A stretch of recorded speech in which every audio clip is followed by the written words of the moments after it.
At 1 a.m. on April 15, 2009, paramedics found a barely alive young woman lying on the ground covered in blood with stab wounds to the chest outside an apartment complex in Pinellas, Florida. An investigation began at the crime scene as the ambulance rushed the dying woman to the hospital. First, the investigators questioned the crowd of witnesses who asked who the victim was. A group of distraught teenage girls identified the victim as 18-year-old Sarah Ludemann.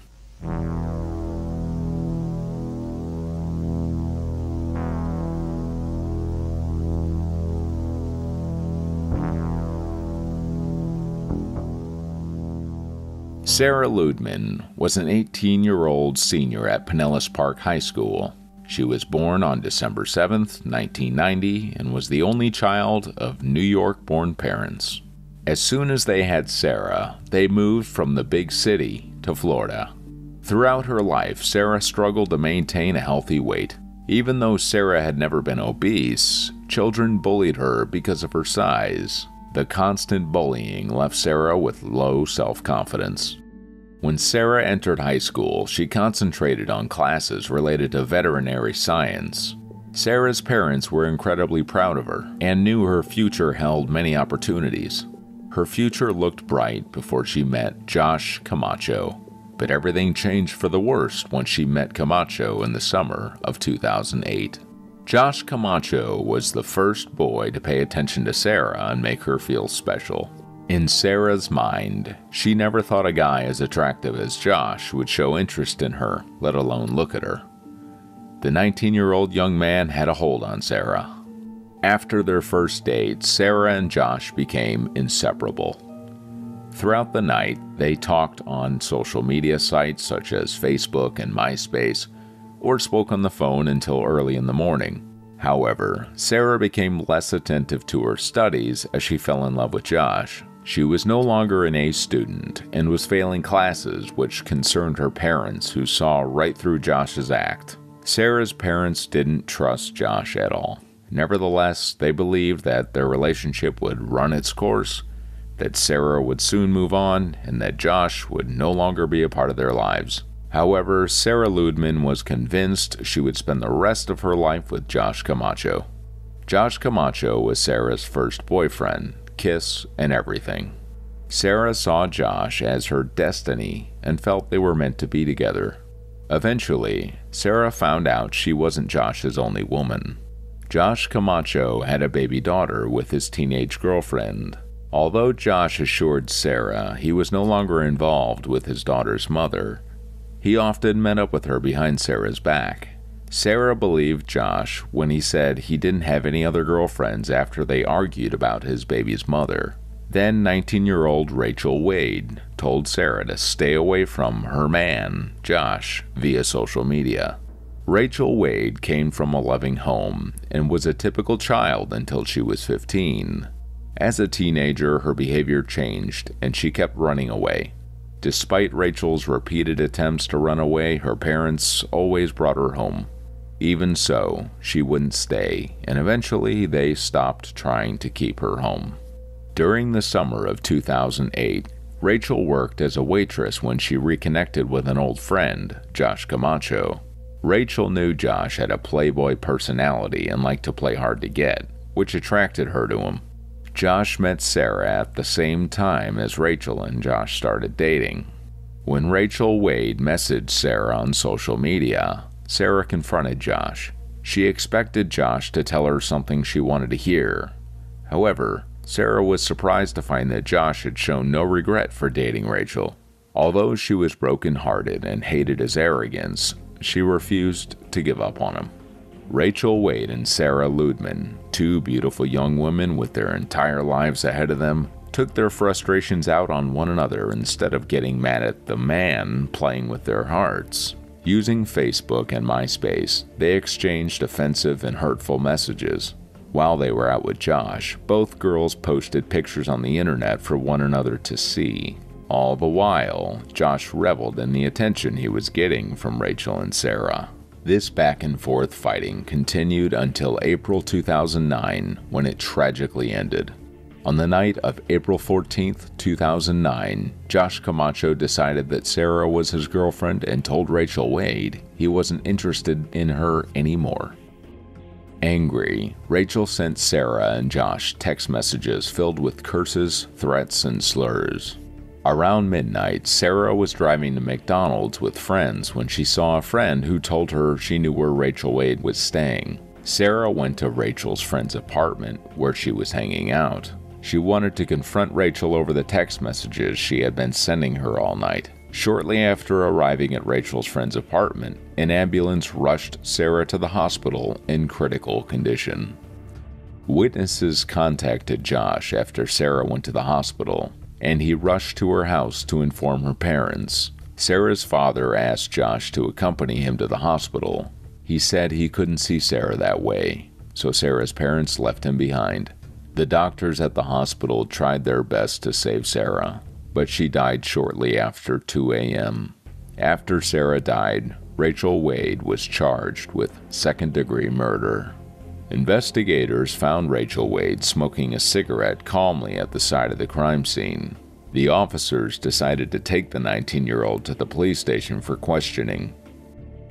Rachel told investigators that Sarah attacked her after jumping out of the car with her friends. She claimed that everyone thought Sarah was innocent, but she was the aggressor. Sarah would harass Rachel at work and once beat up the mother of Josh Camacho's daughter. Rachel informed the investigators. Rachel told investigators that when she shared Sarah's harassment with Josh, he did not care and encouraged Rachel to fight harder for him as Sarah did. Rachel told investigators she was at a friend's house when Sarah found her on April 15, 2009. As Rachel prepared to leave her friend's house to meet Sarah outside, she grabbed a knife from the kitchen. Her life was in danger, she said. Rachel Wade weighed 110 pounds and was 5 feet 4 inches tall. Sarah was 5 feet 9 inches tall and weighed 166 pounds. Rachel told the officers that she was scared that Sarah would kill her. According to Rachel, Sarah jumped out of her vehicle and hit her in the face. As they fought, Rachel punched her in the chest without realizing she had the knife in her hand. Sarah suddenly stopped moving and put her hand up to her chest. Blood dripped from Sarah's wound and through her fingers as she fell to the ground. In fear, Rachel ran away. After the officers asked Rachel why she ran, she said she was scared and threw the knife onto someone's roof. Because Rachel threw the knife, investigators doubted her claim of self-defense. Why would she try to hide the weapon if she didn't intend to kill Sarah? Investigators questioned Josh to determine whether he had any involvement in the crime. There was no evidence to prove Josh was involved in the stabbing, even though he admitted to loving the attention he got from the girls who fought over him. While investigating Rachel's background, investigators interviewed her ex-boyfriend about her violent behavior during their relationship. According to him, Rachel once threatened him with a knife. Investigators searched Facebook and MySpace messages between Sarah and Rachel. The posts sent by Rachel to Sarah threatening her were numerous, but the messages sent by Sarah's account harassing her were few. The investigators were unsure if they could prove that Rachel did not stab Sarah in self-defense. They finally found the necessary evidence to prove their case, almost as if Sarah had left a gift from beyond the grave. It may have been a feeling of foreboding, but Sarah Ludemann saved several voicemails from Rachel threatening to stab her. Regarding these messages Rachel sent Sarah, she replied that Sarah sent her harassing messages first. However, investigators found that such voicemails never came from Sarah's phone after searching Rachel's and Sarah's records. On July 20th, 2010, the jury selection process for Rachel Wade's court case began. The True TV series, In Session, aired the trial live. During the 3 days of testimony, prosecutors brought up Sarah and Rachel's volatile relationship. Their goal was to prove to the jury that Rachel wanted to kill Sarah in order to have Josh. Prosecutors played Sarah's voicemails, which she had saved 8 months prior, in which Rachel said she would kill Sarah. Rachel's defense attorney argued self-defense under Florida's Stand Your Ground law. According to Rachel's defense attorney, Jay Hebert, Rachel was scared because she was outnumbered and because Sarah was bigger than her. During the trial, Jay Hebert told the jury about an incident at the restaurant where Rachel worked, where Sarah and her friends went to taunt his client. As Rachel was serving food at the restaurant, Sarah and her friends knocked over Rachel's tray as she was serving food to her customers. In addition, Sarah sang the song Girlfriend on karaoke at the restaurant, according to the defense attorney. However, the jury took less than 3 hours to find Rachel guilty of murder in the second degree after hearing the prosecution's evidence of Rachel's threatening voicemails to Sarah. The judge sentenced her to 27 years in prison in September 2010. When Rachel took the knife with her that April morning in 2009, the judge believed she intended to kill Sarah. Despite this, Rachel Wade refused to admit guilt and appealed her case. In an interview with ABC's 2020 in 2011, Rachel accused social media of being a significant factor in the rivalry between her and Sarah's murder. She said that people think there are hardly any consequences to what they post on social media. In 2011, Sarah's father filed a civil suit against Rachel, but her appeal was denied the following year. At the moment, Rachel Wade is housed in the Florida Women's Reception Center. As a result of the media frenzy surrounding Sarah Ludemann's murder, Josh Camacho moved to New York City to live with a relative. However, rumors claim that he reunited with his daughter's mother after Sarah's death. When he testified at Rachel's trial, he said he didn't consider Sarah or Rachel girlfriends, but rather friends with benefits.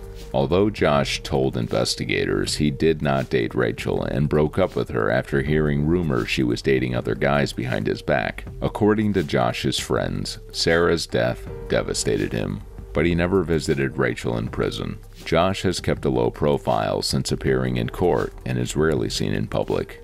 What do you think about the tragic murder of Sarah Ludemann? Do you think Rachel Wade stabbed her in self-defense, or did she grab a knife that night with the intention of killing Sarah?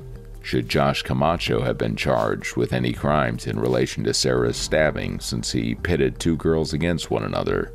And as always, don't forget to hit the bell icon and subscribe.